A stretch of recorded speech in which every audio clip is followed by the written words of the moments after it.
In today's lesson of 30 Days to Learn jQuery, we are going to take a step back and focus on the this keyword. In the previous lesson, a lot of the feedback that came back was, I'm still having trouble understanding what this refers to in different contexts. So we are going to dig into that big time today.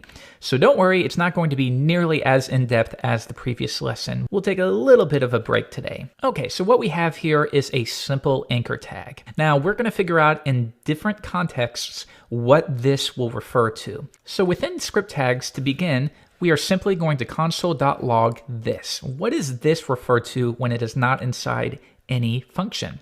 If I open up Chrome Developer Tools, open up the console, you'll see that this will refer to the parent or the window object. And that's what this will always refer to. It's going to refer to whatever object owns it, if that makes sense. So in this case, when we are in the global space, this is going to refer to the parent window object. All right, well that makes sense. But what if we create a function and we will call it do something? Now, if we take the console.log and place it within here, what do you think it's going to refer to within here? I don't know. Let's try it out. We can either execute this function by running do something, or we can make it auto execute by wrapping it within parentheses and then calling the function. And this is the same idea as when we use self-invoking anonymous functions.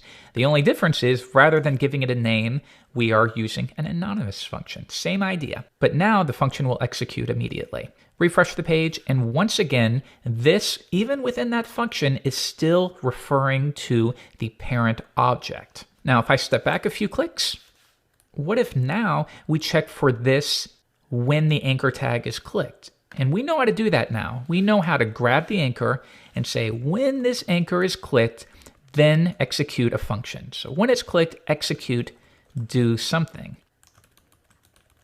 What do you think this is going to refer to now?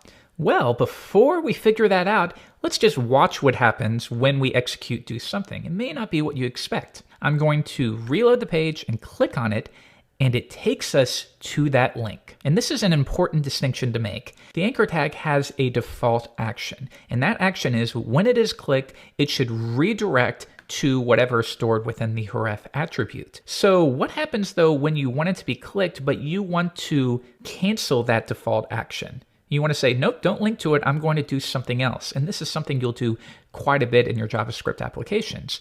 Well, our callback function will receive an event object. And this event object can be called whatever you want. You can name it Jeff or EVT or even event. It's very common to do E or EVT though. And this will contain information about the event itself. Now, among those things, we can also specify that this event should prevent its default action. And we can do that by typing e.prevent default. Prevent the default action of the anchor, which is to redirect to a different page. Now, if I try it again and I click on click me, nothing is going to happen because we have disabled that default action. Now, right here, we can see we have console.log to the event object. And I don't expect you to understand all of this, but it's essentially everything that was related to the event that occurred. So for example, where was the mouse when the link was clicked? What was the target of the event? Was it an anchor tag that was clicked? What about the control key? When the link was clicked, was the control key pressed by the user? So it contains lots of information like that. In our case though, we only needed to prevent the default action of the anchor tag. So I'm going to delete our event object, but now you're going to see that this time, this no longer refers to the parent window object. It now refers to a new object that contains it. And that object is the anchor element. So that's what you always need to be thinking about when you run a method. What is the parent object? In many cases, like regular functions, the parent is going to be the global window object. But inside of an event handler, this is going to refer to, in this case, the anchor object. Let's take a look at another example. I'm going to create an object here, and we'll simply call it obj. And we simply want to have a method within here, and we'll call doit. Very simple for our demo. And within here, I'm going to log this. Now, when the user clicks on the anchor tag, I want to call obj.doit. Now, once again, this method is going to be called. The event object is going to be passed to it. We need to be sure to prevent that default action. And I better make sure that this is capitalized. All right, let's try and see what we get here. What is this going to refer to this time? Reload the page. I will click on Click Me. And once again, this is referring to that anchor element. There will be times when, for example, like this, you want to call a method, and within that method, you want this to refer to its parent object, which would be this obj object.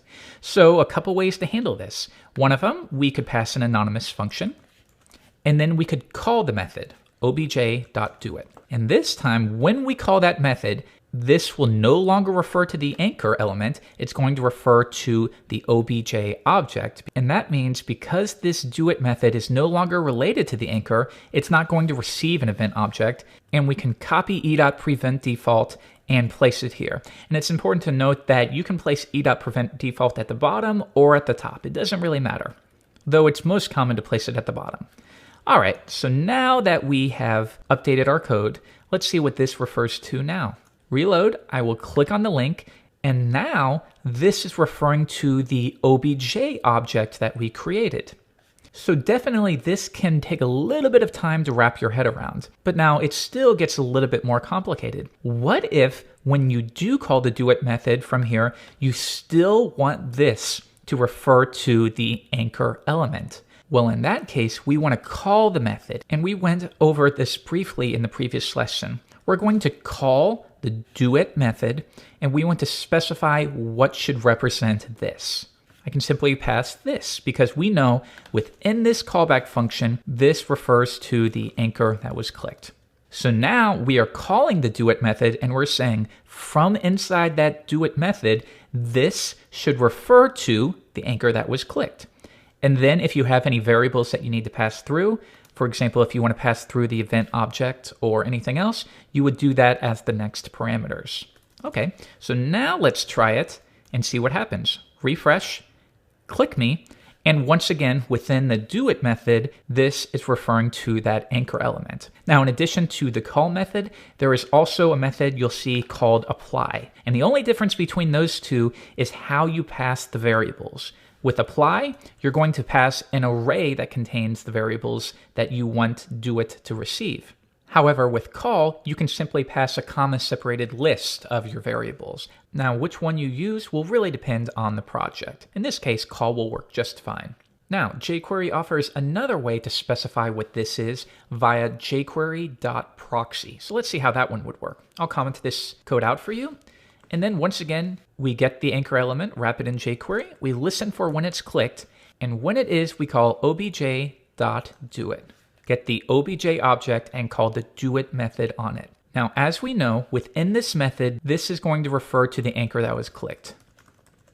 Let's prevent the default, reload the page, click on it, and we are right. This is the anchor that was clicked. Now, if we want to specify that this, again, should refer to obj or any other object, we can easily use jQuery.proxy, which will return a new function that has set this properly. So jQuery.proxy, the first parameter is going to be what is the method that we're going to call. We're calling obj.doIt.